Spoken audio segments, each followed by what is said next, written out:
옛날 옛적에 세 딸을 둔 부유한 상인이 있었습니다. 막내딸은 미녀라고 불렀습니다. 자매들은 그녀가 모두가 좋아했기 때문에 그녀를 좋아하지 않았습니다.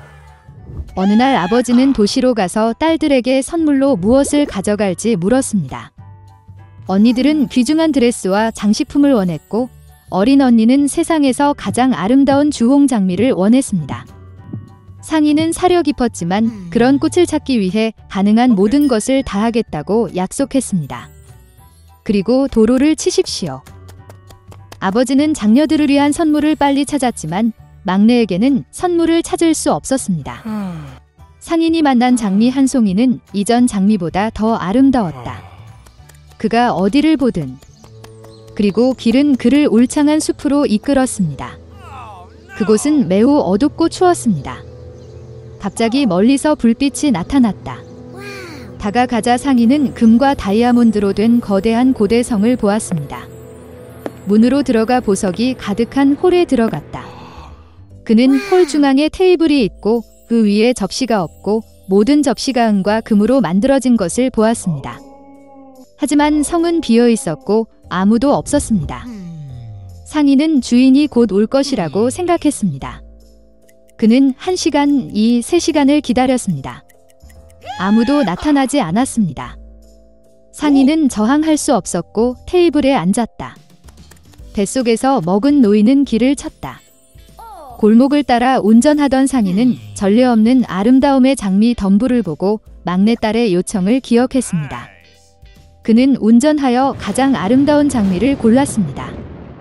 동시에 번개가 치고 천둥이 치고 포효가 있었고 마치 짐승이나 사람이 아닌 상인 앞에서 땅에서 나온 것처럼 솟아오르지만 일종의 괴물, 끔찍하고 상인이 주인의 환대에 감사하는 대신 자신이 좋아하는 꽃을 골라서 너무 화가 났다. 그 노인은 무서워서 죽이지 않는 한 무엇이든 할 것이라고 말했습니다. 그러한 범죄로 인해 야수는 딸 중 하나와 결혼하기로 동의했습니다. 그러나 그녀의 아버지에 대한 사랑에서 스스로 나오기를 원하는 사람. 그리고 아무도 오지 않으면 상인이 죽습니다. 노인은 슬퍼하고 집에 가서 딸들에게 작별 인사를 하기로 결정했습니다. 그는 사나운 짐승을 위해 그들 중 누구도 포기하고 싶지 않았습니다. 나는 말을 타고 집으로 갔다.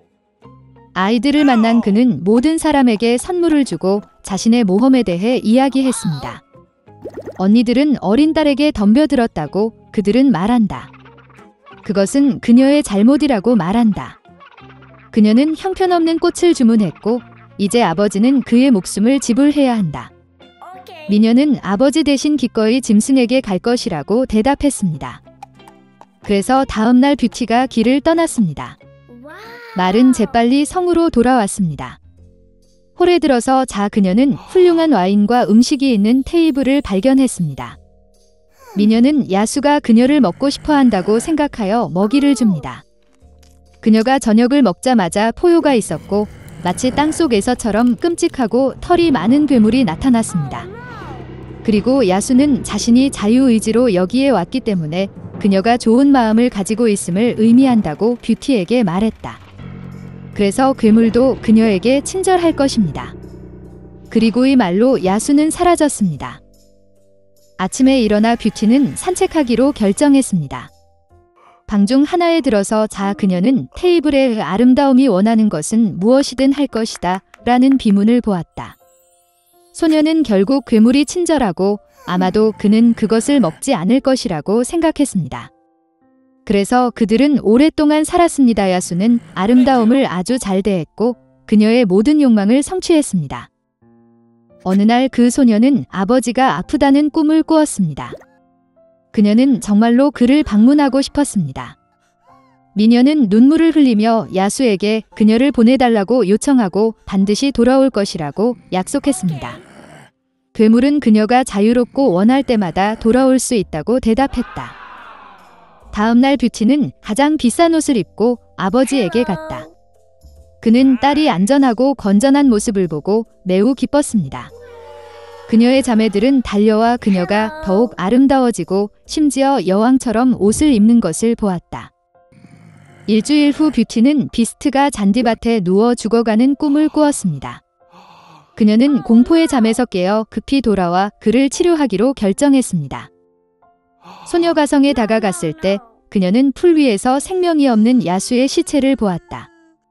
그녀의 마음은 동정심에 사로잡혔습니다. 아름다움은 그에게 눈물을 흘리며 그에게 키스했습니다. 그리고 같은 순간에 번개가 치고 천둥이 치며 성 전체가 밝은 빛으로 비춰졌고 음악이 어디서나 연주되었습니다. 괴물이 사라지고 그 자리에 가장 매력적인 왕자가 잔디 위에 누워 있었습니다. 그는 뷰티에게의 사악한 요정이 자신을 매혹시키고 어린 아름다운 소녀가 그와 사랑에 빠지고 결혼하기를 원할 때까지 그를 괴물로 만들었다고 말했습니다. 그 아름다움은 그에게 손을 주었고 그들은 성으로 갔다. 이튿날 미녀와 왕자는 결혼하여 행복하게 치유되었습니다. 이것이 바로 선한 마음이 사악한 주문을 깰 수 있는 방법입니다. 레뮤엘 걸러버는 영국에서 아내와 아이들과 함께 5개월을 보냈지만 여행에 대한 갈망은 더욱 강해졌습니다. 그래서 모험가 배의 선장이 된 걸리버는 또 다른 항해를 시작했습니다. 그는 50명의 승무원을 모집했지만 결과적으로 모든 승무원이 정직한 사람은 아니었습니다. 한 번은 배신자들이 배를 몰아내고 걸리버의 오두막에 침입하여 그를 묶었습니다. 승무원은 3일 동안 전 선장을 가두었습니다. 그리고 넷째 날, 배신자들은 걸러버를 알려지지 않은 땅에 착륙시키고 그에게 식량을 남겨두고 북쪽으로 항해했습니다. 전 선장은 내륙으로 갈 수밖에 없었습니다. 도중에 그는 말의 흔적을 만났고 걸리버는 조기 구조를 희망했습니다. 갑자기 수평선에 인간형 형상이 나타났습니다. 걸리버는 눈을 감고 그녀를 보았다. 짙은 피부와 곱슬 머리에 이상해 보이는 원숭이였다. 이 동물들은 발에 긴 발톱이 있었습니다. 그들은 너무 위험해 보였기 때문에 걸리버는 숨을 멈추고 뒤에 있는 나무에 기대어 있었습니다. 그러나 무언가가 여행자의 어깨를 잡고 그를 끌어올렸습니다. 이들은 먹이를 나무 위로 끌고 갔던 정확히 같은 두 원숭이였습니다. 걸리버는 손으로 반격하기 위해 고군분투했지만 동물은 더 강했습니다. 걸리버가 불평등한 전투를 벌이는 동안 발굽 소리가 들렸다. 다가오는 말을 보고 원숭이들은 걸리버를 던지고 공포에 질려 달아났습니다. 다가가자 말은 걸리버를 흥미롭게 조사했다. 두 번째 말이 올라와서 앞 발굽을 차며 인사를 하고 옆으로 걸어갔다. 말은 너무 지적으로 행동하여 걸리버에게는 말로 변신한 마법사인 것처럼 보였습니다. 마지막으로 협의 후 말들은 걸리버에게 그들을 따라오라고 명령했습니다. 이번에 걸리버는 지적인 말이 사는 나라 인겜즈에 도착했습니다. 걸리버를 공격한 이상한 원숭이들은 짐승들을 애완동물로 섬겼고 모든 더러운 일을 했습니다. 그래서 여행자는 건초가 있는 구유가 벽을 따라 뻗어 있고 다른 말들이 주둔하는 집으로 데려갔습니다. 말은 걸리버에게 건초를 먹으라고 손짓했지만 여행자는 우유 한 통을 발견하고 음료를 달라고 했습니다. 저녁 식사 후 걸리버는 말의 면밀한 감독하에 귀리와 구운 빵을 모았습니다. 이것은 겜즈를 너무나 놀라게 하여 걸리버에게 그들의 언어와 문화를 가르치기 시작했습니다. 말은 지능적일 뿐만 아니라 매우 고귀한 것으로 밝혀졌습니다. 그들은 분노, 부러움만 적대감이라는 단어를 몰랐습니다. 그들은 돈의 주에 관한 걸리버의 이야기에 놀랐습니다.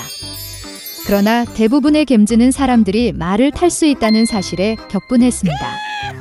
시간이 지남에 따라 걸리버는 겜즈에 대한 사랑과 존경심으로 가득 차서 지는 사람들에게 돌아오지 않기로 결정했습니다. 그러나 매 4년마다 국가에서 대표협의회가 소집되어 주요 상황에 대해 논의했습니다. 원숭이 같은 생물인 걸리버는 회의에 참석할 수 없었습니다. 그러나 호기심에 그는 건초 더미에 숨어 몰래 회의에 들어갔다. 겜즈는 오랫동안 이상한 원숭이를 쓸모없다고 생각했기 때문에 그들을 쫓아내기로 결정했습니다. 그리고 걸리버. 운명을 기다리지 않고 서둘러 배를 타고 가장 가까운 섬으로 출발했다. 걸리버는 자신에게 불쾌한 사람들로부터 남은 생애를 보내기로 결정했습니다. 그러나 이 섬은 호주의 해안으로 밝혀졌습니다. 걸리버는 포르투갈 배의 선원들에게 보여져 배로 끌려갔습니다. 선장은 걸리버가 정신을 잃었다고 결정했기 때문에 집으로 돌아가고 싶지 않고 지적인 말에 대한 이야기를 전합니다. 걸리버가 런던으로 끌려갔을 때 그는 큰 어려움을 겪고 있는 사람들의 모습을 보는 법을 배웠습니다. 그는 1년 만에 아내와 자녀들에게 익숙해졌지만 그 후에도 자신을 만지는 것을 허용하지 않았습니다. 그리고 남은 생애 동안 걸리버는 그가 산종마와 만소통했습니다.